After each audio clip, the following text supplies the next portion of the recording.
And మీ అందరి కృషి కూడా చాలా బాగా కనపడుతుంది. ఇన్ని ఇయర్స్ నుంచి బాగా సక్సెస్ఫుల్ గా రన్ చేస్తున్నారు మేళాస్.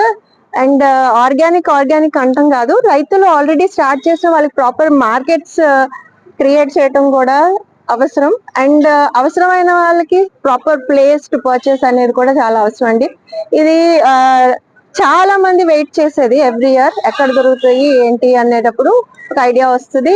అండ్ అదే కాకుండా ఏదో సంవత్సరానికి ఒకసారో లేకపోతే ఇలాంటి అయినప్పుడు కాకుండా మనకి మనం కాన్షియస్ లివింగ్ వైపు వెళ్ళాలండి. అందరం హెల్దీ లివింగ్ అంటే హెల్దీ ఫుడ్ తో స్టార్ట్ అవుతుంది. అండ్ ఆల్సో మన కార్బన్ ఫుట్ ప్రింట్స్, మనం ఈ భూమి మీదకి వచ్చాము, కొన్నాళ్ళ తర్వాత వెళ్ళిపోతాము. సో తర్వాత వచ్చే జనరేషన్స్ కూడా ఈ ఎర్త్ ని చాలా ప్రెషియస్ గా చూసి వాళ్ళకి అందజేసే బాధ్యత మన అందరి పైన ఉంది. సో కాన్షియస్ గా ప్రతి అడుగు కూడా మనం తీసుకున్నాం అనుకోండి, అందరికీ చెప్పి అవేర్నెస్ అది next level. But before that మన లెవెల్లో మనం ప్రాపర్ గా స్ట్రిక్ట్ గా అది ఫాలో